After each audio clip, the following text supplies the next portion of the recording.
하나님 말씀 요한계시록 18장 9절에서 24절 말씀까지 우리 앉으시 교독하시겠습니다. 먼저 9절부터 20절까지 교독하도록 하시겠습니다. 요한계시록 18장 9절에서 20절까지 우리 앉으시 교독하시겠습니다. 그와 함께 음행하고 사치하는 땅의 왕들이 그가 불타는 연기를 보고 위하여 울고 가슴을 치며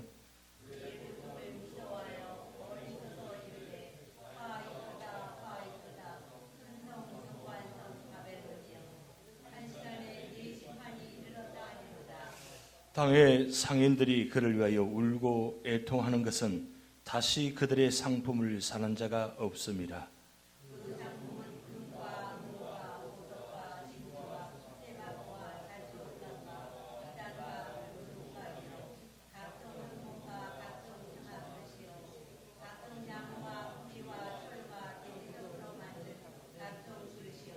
계피와 향료와 향과 향료와 유향과 포도주와 감람류와 고운 밀가루와 밀이요 소와 양과 말과 수레와 종들과 사람의 영혼들이라.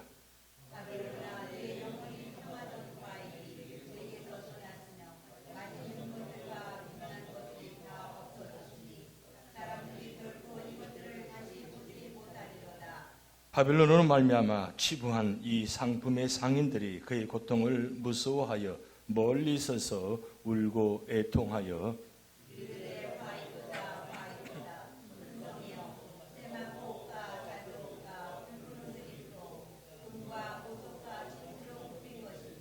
그한 부가 한 시간에 망하였도다. 모든 선장과 가축을 다니는 승객들과 선원들과 바다에서 일하는 자들이 멀리 있어서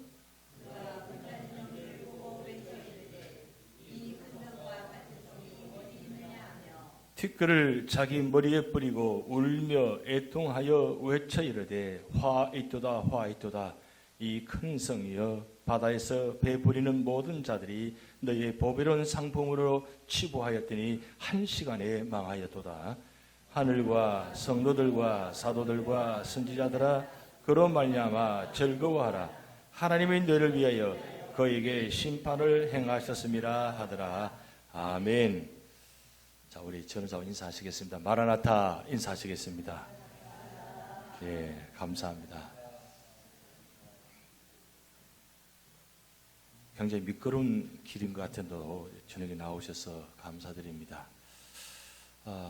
이제 마지막을 지금 달려가고 있습니다. 요한계시록. 오늘 어제부터 계속 날씨가 변화무쌍합니다. 변화무쌍해서 예배를 드리냐 마느냐, 예배를 드려야 되냐 마느냐 계속 고민하다가 괜찮겠지 하다가 또 보니까 또 갑자기 눈이 또 내려왔어요. 그래서 어떻게 하나 7시에 많이 망설였습니다. 7시에. 그래도 이미 연락하는 시간 늦은 것 같아서 그럼 진행하자 하고 기다렸습니다. 그런데 이렇게 오셔서 감사드립니다. 우리 삶의 자리에 이런 갑작스럽게 어떤 일들이 우리 가정에, 우리 삶의 자리에, 교회에 다가올 때 우리가 어떻게 반응하느냐가 참 중요합니다. 아이고 그래 뭐 쉬자. 아이 뭐 내가 안 가도 뭐 아니면 아유 내가 좀 그런데 아이 거기서 멈춰버리면 거기서 끝나버립니다. 근데 그냥 끝나는 게 아니라 이건 돌아올 수 없는 다리를 건너는 그런 모습도 있을 수 있습니다. 그런데 그때에 그래도 예배 드리자. 그래도 기도하자. 그래도 말씀 보자. 그렇게 나아가면 그 멈칫했던 것들이 뛰어넘을 수 있어요. 사실 우리 삶의 자리에 그런 일들은 얼마나 많아요. 참 수많은 사건들이 내게 다가오고 그런 일들을 결정하는 시간들이 있거든요. 그럴 때 우리 믿음의 사람들은 어떻게 결정하느냐? 내가 좀 손해보더라도 내가 좀 힘들어도 그래 믿음의 자리에 하나님 영광을 위해서 하나님 때문에 예수님 때문에 그래 결정하자. 믿음 자리에 서자. 예배 드리자. 이러면 본인도 살고 가정도 살고 모두가 살아요. 그런데 그 힘든 시기에 놓쳐버리고 믿음의 자리에 있지 않으면 본인도 힘들고 가정도 같이 힘들고 교회 전체가 다 같이 힘들어요. 사실은 우리는 다 한 가족 공동체입니다. 한 분이 우리는 소중합니다. 왜 이쪽 표에다가 한 영혼 구원하고 한 생명 돌아오자 그렇게 정인 줄 아세요? 이만큼 좋은 표가 없어요. 저만한 표가 어디 있어요? 사실 매년마다 표를 바꿉니다. 일반적으로. 올해는 전도하자, 내년에는 서로 사랑하자 이렇게 바꾸는데 하나님께서 저에게 저 바꿀 마음을 안 주세요. 왜냐하면 저 표가 제가 오래전부터 제가 마음을 갖고 있었거든요. 한 영혼 구원한 것도 그렇게 힘들고 한 생명 돌아오는 것도 그렇게 힘들어요. 어쩌면 한 영혼 구원한 것보다 한 생명 돌아보는 게 더 힘든 것 같아요. 목회를 하면서 제일 힘든 게 영혼 구원하는 데도 힘들고 한 생명 돌아보는 것도 힘들다는 거예요. 저 두 가지만 되면 사실 교회는 온전히 세워집니다. 저게 안 되니까 영혼 구원은 일어나는데 생명 돌아보지 못해서 또 영혼 구원은 없는데 생명 돌아보는 일들이 있어서 이런 모습들이 양면성이 있는데 사실은 우리 삶의 자리에 우리가 어떤 자리에 있든지 간에 우리는 믿음의 결정과 믿음의 자리에 계셔야 됩니다. 정말 꼭 부탁드립니다. 어떤 삶의 자리에 있어도 어떤 모습에 있어도 믿음으로 결정하고 믿음의 자리에 계시기 바랍니다. 그래야 승리할 수 있습니다. 그리고 절대 후회하지 않습니다. 후회하지 않기 위해서 참 많은 결정하기 힘든 모습들이 있습니다. 그런데 오늘 우리가 우리 삶의 자리에 꼭 우리가 꼭 결정하는 일은 믿음의 선택하고 믿음의 결정하자. 그러면 하나님 그 믿음의 결정할 때 정말 힘든 상황에서 내가 좀 손해보고 힘들더라도 믿음의 결정하면 하나님 반드시 갚아주시고 축복하십니다. 그리고 그 믿음의 결정을 통해서 모든 사람이 함께 은혜를 받고 축복을 받아요. 그래서 축복의 통로, 믿음의 통로, 구원의 통로가 되는 것입니다. 꼭 부탁드리고 싶은 말씀드립니다. 우리 요한계시록 1장 3절 우리 같이 읽도록 하겠습니다. 시작. 이 은혜 말씀을 읽는 자와 듣는 자와 그 가운데 기록한 것을 지키는 자는 복이 있나니 때가 가까웁니다. 자, 요한계시록 벌써 18장에 와 있습니다. 자, 우리 시작이 있으면 반드시 뭐가 있다 그랬죠? 마지막이 있습니다. 이제 18장 마지막 장입니다. 요한계시록 마지막 장면이 아니고 심판의 마지막 장면입니다. 오늘 9절부터 24절까지 마지막 장면을 지금 연출합니다.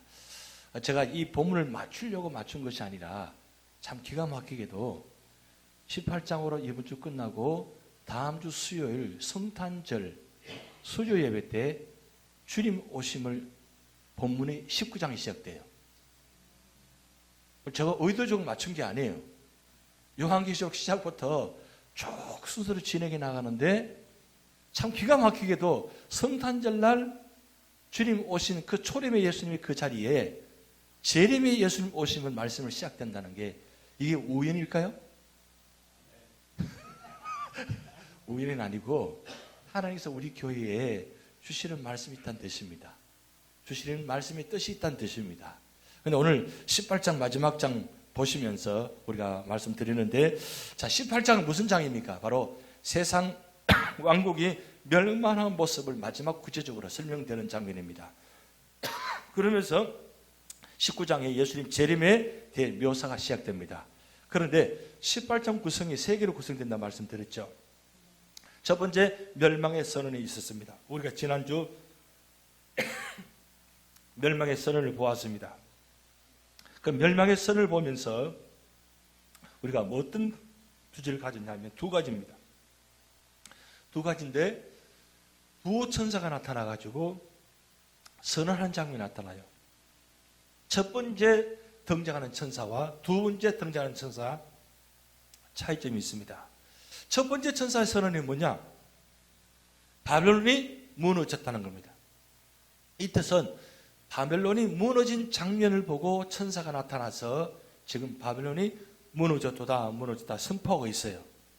그런데 그 와중에서도 둘째 천사가 나타나서 그 무너진 자리에 아무 희망이 없는 것 같은데, 아무도 없을 것 같은데, 믿음의 사람도 모두가 다 없을 것 같은데, 그 기가 막힌 무너진 자리에 믿음의 사람이 있었다는 거예요.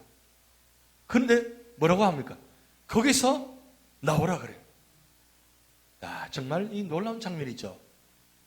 그러니까 하나님께서 마지막 때에 심판을 통해서 큰 성 바벨론 같은 그 세상 권세 모든 것들 다 무너진 자리에도 끝까지 믿음을 지키는 자는 하나님이 천사를 보내셔가지고 거기서 구출해 주신다는 것. 그래서 우리가 지난주 말씀드렸지만 소돔과 고모라 성의 그 무너진 장면 속에서 그 소돔과 고모라 성 무너지기 직전에, 그래도 다행히도 무너진 후에 천사가 나타난 것이 아니라 무너지기 전에 나타나서 천사가 롯의 가정을 구출해내잖아요. 그런데 그 구출해내는데 거기서 나오라 그랬는데 어떻게 해요? 두 사위는 농담으로 여겼다 그랬어요. 여러분, 천사나 하나님의 말씀을 농담으로 여기시면 안 됩니다. 뭐 신약 시대니까 하나님께서 그냥 구약 시대는 율법적인 하나님이시니까 선포하고 난 다음에 바로 하나님이 심판하시고 그런 장면이 나타나는데, 신약 시대는 뭐 복음 시대니까 뭐 말씀하셔도 그냥 지나가시겠지. 아닙니다. 지금 이 장면은 어떤 장면입니까? 마지막 장면이에요. 일반 평안한 시대가 아니고 전시 상태, 마지막 정말 긴박한 순간입니다. 지금 막 무너지는 그 장면 속에 있는 장면입니다. 그 가운데도 뭐요? 믿음으로 구원받는 자리가 있다는 거예요. 구원받는 자리. 여러분, 9/11 그 사건 때 빌딩 2개가 무너졌잖아요. 그 큰 110층짜리 2개 무너졌는데, 그 무너진 가운데도 기가 막히게 하나님께서 구원받는 자들이 있었다는 거예요. 그래서 그 구원받은 자들이 간증하는 내용을 많이 들었어요. 그 높은 층 60몇 층, 70층에서 바로 위에서 비행기가 부딪혀가지고 지금 무너지는데, 그 계단으로 70층에서 1층까지 뛰어내려오는데 정말 빛의 속도로 뛰어내려왔다는 거예요. 평소는 그렇게 할 수 없는 속도인데 계단이 얼마나 힘듭니까? 빛의 속도로 내려왔다는 거예요. 내려와서 나오니까 무너지더라는 거예요.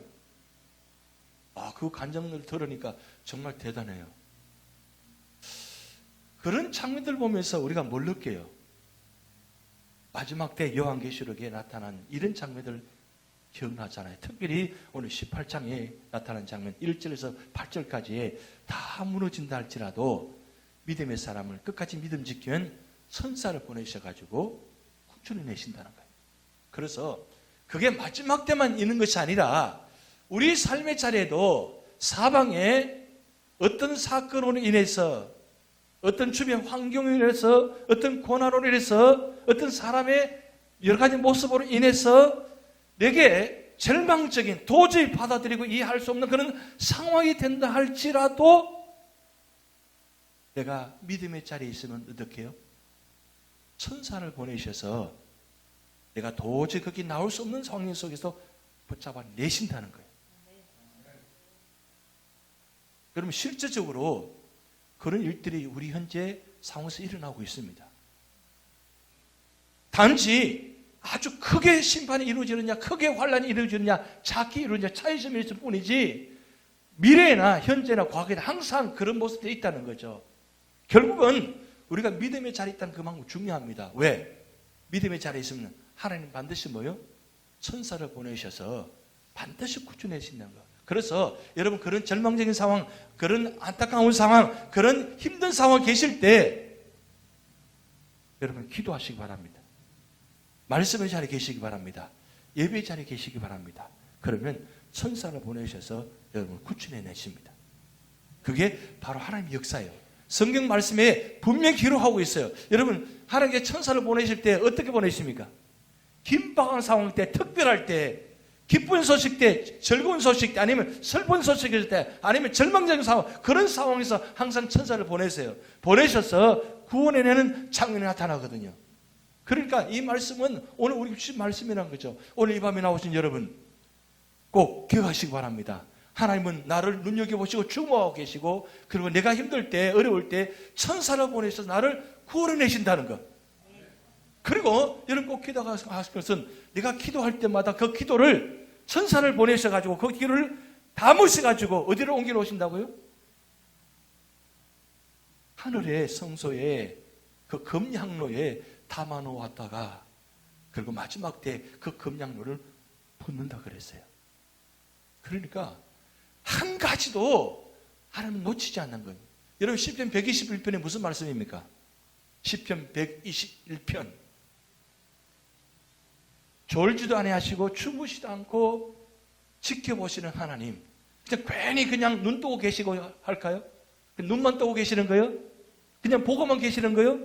지키신다는 것은 우리 삶의 모든 걸 책임지신다 뜻인데요. 그렇기 때문에 어떤 상황에도 하나님은 다 기억하시고, 그리고 하나하나 세밀하게 보시면서, 그리고 주목하시고 다 기억하셔서 마지막 때 정확하게 하나님께서 구출해내시고 구원의 방법으로 인도하신다는 사실입니다. 그걸 지금 오늘 18장의 1절에 8절 말씀을 통해서 지금 우리 주신 교훈입니다. 그래서 항상 거기서 나오라, 거기서 나오라. 내 삶의 자리, 절망의 자리에서 나오라는 거예요. 내 생각에서, 내 마음속에 어떤 불평이나 원망의 자리에 있으면 거기서 나오라고 지금 말씀하고 있는 겁니다. 말씀을 통해서. 그러고 난 다음에 오늘 9절부터 말씀을 보시는데, 9절부터 20절까지는 바벨론 심판의 결과가 나옵니다. 심판의 결과가 나오는데, 그 심판의 결과가 세 가지 모습입니다. 보면 여러분 말씀 읽어보셨지만 주 반복되는 단어가 어떤 단어냐면 애통하고 울고 가슴치고 이런 모습들이 계속 반복되어 나와요. 무슨 뜻이에요? 왕들이 울고 가슴을 치고 땅의 상인들이 애통하며 그들의 손실을 열거하고 바벨론이 자신의 죽음을 선하는 것을 듣게 된다는 말입니다. 그러면서 2-1, 1-1이 나오는데 2-1에 보면 상인들이 애통하는, 왜 애통하느냐? 그 손실들이 너무 크기 때문에 그것 때문에 애통해 한다는 거예요. 1-1은 뭐냐면 선원들이 울고 애통하는 겁니다. 그러니까 마지막 때가 되면 내가 그렇게 많이 갖고 있는 것들을 다 하나도 뭐요? 가지지 못한다는 뜻이에요. 여러분 제가 유인물의 그 작업을 만들어 드렸는데 그 뒤편에 보시면 상인들이 로마에서 장사한 상품들과 특성이라고 나와 있죠. 나와 있는데 그게 바로 12절부터 16절까지 29가지의 품목들이 나옵니다. 여러분 보이십니까? 유인물에 들어오실 때 유인물 하나씩 안 가지고 오셨어요?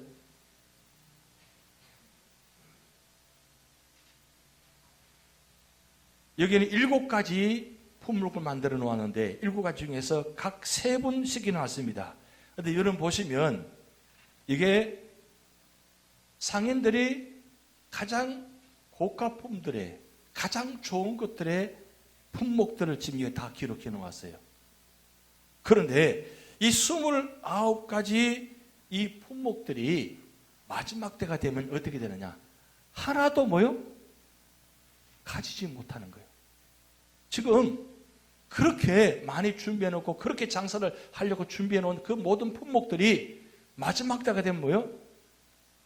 어떤 사람이든지 왕이든지 상인이든지 선인이 누구든지 그 세상의 모든 품목들을 하나도 가지지 못한다는 거예요. 왜 그런 거예요? 왜 하나도 가지지 못하게 만드는 거예요?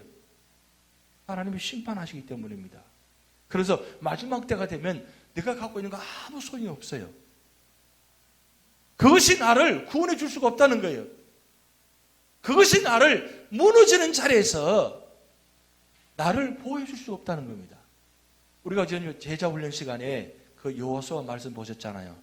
여호수아 말씀 보면 6장과 7장이 연결되는데 여리고성의 그 무너지는 상황 속에서 한 사람이 그 여리고성 안에 있는 한 3가지 품목을 보고 어떻게 했어요?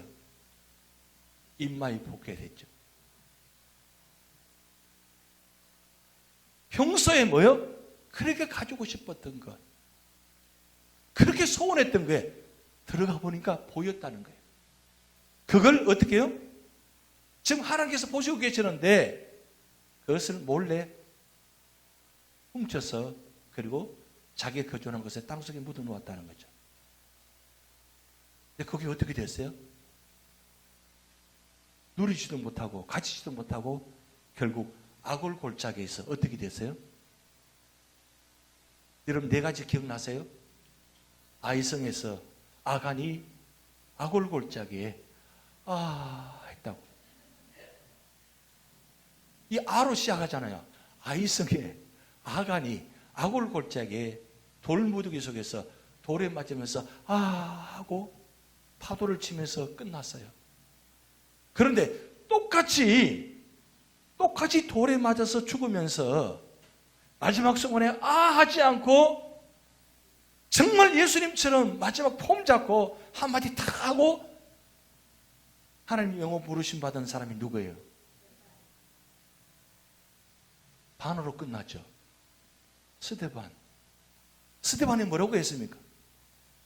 예수님 십자가상의 그 치른 중에 스데반이 듣지도 못했을 텐데, 아니 어떻게 예수님 그 마지막 자리에 이 십자가상에 치른하는 것처럼 스데반도 뭐예요? 주여, 저들이 알지 못해서 그렇습니다. 저들을 용서해 주옵소서. 그 돌에 맞으면서. 여러분, 우리 삶의 자리가 어떤 자리든 간에 그게 돌에 맞는 자리든지 아니면 어떤 세상 그것이 가진 것 때문에 우리가 어떤 자리에 있든 간에 내가 마지막 그 자리가 믿음의 자리가 되셔야 된다는 중요한 믿음의 자리. 보세요. 마지막 때에 그렇게 모든 가진 것, 왕으로부터 모든 사람들이 그렇게 정말 고가품들 다 준비해 놓았는데 하나도 가지지 못하고 누리지 못하고 다 끝납니다. 그걸 지금 9절부터 20절까지 아주 구체적으로 열거하는데, 왜 하나님께서 이 요한 사도를 통해서 29가지 품목을 기록하지 않아도 되잖아요.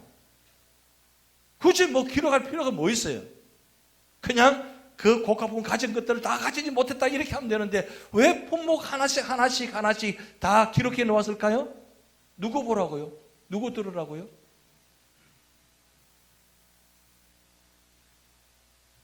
오늘 저와 여러분을 들으시라고 말씀하시는 겁니다. 세상 것 너무 좋아하지 말라는 거예요. 그거 없어서 받지 못해서 한탄하지 말라는 겁니다. 차라리 없는 게 은혜예요. 조심스러운 말이지만 없는 게 은혜라는 말이 참 조심스럽지만 그래도 보세요. 다 가진다 해서 다 누리는 것도 아니고 없다고 해서 누리지 못한 것도 아니에요. 중요한 건 마지막 때가 되면 세상 것은 아무것도 아니라는 거예요. 그래서 주 예수보다 더 귀한 것은 없네. 왜 이 찬송을 부르게 하신 거예요? 그리고 마지막 때는 주님밖에 없다는 거예요. 주님이 최고의 축복이라는 거예요. 그걸 마지막 때에 18장 마지막 무너지면서 이 말씀을 보게 하는 거예요. 그런데 여러분, 그렇게 세상 것 좋아 보이고 그 값어지는 건 뭐 하나도 가지지 못했는데 천국 가보니까 다 포장도로에 다 그걸로 다 포장을 깔아놓은 거예요. 여러분 아세요? 19장 20장에 보면 그 온갖 귀한 것들이 천국 가보니까 뭐요? 포장도로로 다 사용해놨어요. 그게 그렇게 정말 귀한 것이 무엇인지 모른다는 거죠.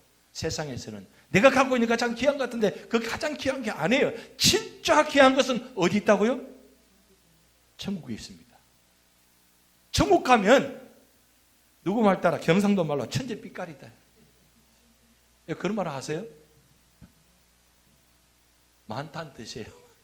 많다는 게 참 많다는 뜻이에요. 곳곳에 다 있다는 뜻이에요. 천국 가면 다 있다는 거예요. 그걸 마지막 18장에 세상의 품목들을 하나씩 다 기록해 왔습니다. 여러분 제가 그 설명을 다 해놨죠. 그죠? 29가지 이 설명을 다 해드렸는데 중요한 건 이겁니다. 21절부터 24절까지 마지막 이제 멸망의 모습인데 우리 21절부터 같이 한번 합독하시겠습니다. 천천히 합독합니다. 이에 한 힘 센 천사가 큰 맷돌 같은 것을 돌을 들어 바다에 던져 이르되 큰 성 바빌론이 이같이 비참하게 던져져 결코 다시 보이지 아니하리로다. 또 검고 타는 자와 풍요하는 자와 흉소 보는 자와 나팔 부는 자들의 소리가 결코 다시 내 안에서 들리지 아니하고 어떠한 세공업자든지 결코 다시 내 안에서 보이지 아니하고 또 맷돌 소리가 결코 다시 내 안에서 들리지 아니하고 등불빛이 결코 다시 내 안에서 비치지 아니하고 신랑과 신부의 음성이 결코 다시 내 안에서 들리지 아니하리로다. 너의 상인들은 땅의 왕족들이라 내 복술로 말미암아 만국이 미혹되었도다. 이게 21절부터 23절까지 계속 반복되는 단어와 의미가 합하면 세 가지입니다. 보이지 아니한다는 것, 그리고 들리지 아니한다는 것, 그리고 세 번째 비치지 아니한다는 것. 그러니까 마지막 때가 되면 보는데 보이지가 않아요. 들리는데 들리지가 않아요. 분명히 비치는데 비치지가 않아요. 마지막 때가 되면 그렇게 된다는 겁니다. 그러니까 이 마지막 때가 되면 우리가 어떤 모습이든 간에 세상 그것을 보이는 게 아니란 겁니다. 그리고 들리는 게 아니란 겁니다. 그리고 비춰지는 게 아니란 겁니다. 왜 그렇게 됐냐? 왜 이렇게 바벨론 성이 무너질 수밖에 없었느냐? 두 가지라는 거예요. 두 가지. 그걸 24절 말씀을 통해서 마지막 결론이 났습니다. 우리 24절 같이 읽어봅니다. 선지자들과 성도들과 및 땅 위에서 죽임을 당한 모든 자의 피가 그 성 중에서 발견되었느니라 하더라. 두 가지입니다. 첫 번째는 이 바벨론 성이 무너진 이유는 뭐냐? 우상을 숭배했다는 거예요. 이 우상이라는 것은 만들어진 신전 모습도 있고, 그 다음에 세상에 가진 그런 가치 있는 보화들, 보석들, 그 귀한 것들이 하나의 그 우상화되어서 거기에 빠져서 거기에 취해서 거기서 두르고 취하다 보니까 그것 때문에 하나님을 놓쳐버렸다는 거예요. 하나님을 보지 못한다는 거예요. 그것 때문에 근성 발변이 무너졌다는 것. 그 다음 두 번째로는 바로 성도들의 핍박. 그리고 오늘 마지막 기록 있잖아요. 성도들과 및 땅 위에 죽임을 당한 모든 자의 피가 그 성 중에서 발견되었다 그랬어요. 순교자들의 피입니다. 끝까지 믿음을 지키다가 결국 이 악한 자들 때문에, 우상 숭배하는 자들 때문에 결국 죽임을 당해서 그 성 안에서 피가 흘러져 있다는 거죠. 피가. 그 피를 하나님 기억하신다는 거예요. 보여주신다는 거예요. 사라진 것 같은데, 땅속으로 없어진 것 같은데 마지막 때가 되면 그 피의 흔적을 나타내게 하신다는 거예요. 하나님은 성도의 피를 기억하십니다. 순교자의 피를 기억하십니다. 왜냐하면 가장 존귀한 자들이잖아요. 한 영혼이 구원받고 한 생명을 그렇게 오랫동안 보존되어 가는 가운데서 믿음을 지키다가 결국은 그 믿음 때문에, 말씀 때문에, 주님 때문에 십자가의 못을 박히기도 하고 목빔을 당하기도 하고 창에 찔려서 죽임을 당하기도 하고 온갖 핍박을 통해서 피 흘린 순교자의 피가, 그 흔적들이 있다는 거예요. 그걸 하나님은 기억하시고 그걸 통해서 하나님을 심판하신다는 거예요. 여러분, 그래서 우리 삶의 자리에 반드시 꼭 기억하시기 바랍니다. 그래서 오늘 21절, 23절은 바벨론 멸망을 노래하는데 구약에 나타난 심판 노래 유사성과 비슷한 건데 우리 전도서 한번 찾아보시겠습니다. 전도서 12장 4절 한번 찾아보시겠습니다. 전도서 12장 4절.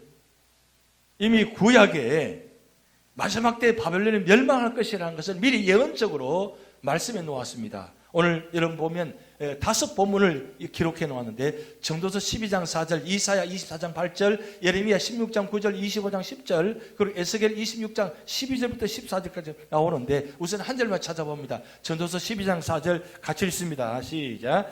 길거리 문들이 닫혀질 것이며 맷돌 소리가 적어질 것이며 새 소리로 말미암아 일어날 것이며 음악하는 여자들은 다 쇠하여질 것이며 5절 쭉 계속 연결됩니다. 그런데 8절 말씀 같이 읽어봅니다. 전도자가 이르되 헛되고 헛되도다. 모든 것이 헛되도다. 그랬어요. 이 전도서 기자가 누굽니까? 솔로몬입니다. 솔로몬이 세상에서 가장 부귀 영화를 누린 사람입니다. 아마도 전무후무하게 그런 축복받은 사람인 것 같습니다. 솔로몬이. 그런 부귀 영화를 누린 그 사람이 마지막 결론이 뭡니까? 다 헛되다는 거예요. 그래서 전도서 1장 2절에는 이 헛되다는 말을 5번 반복했어요. 헛되고 헛되며 헛되고 헛되니 모든 것이 헛되도다. 시작.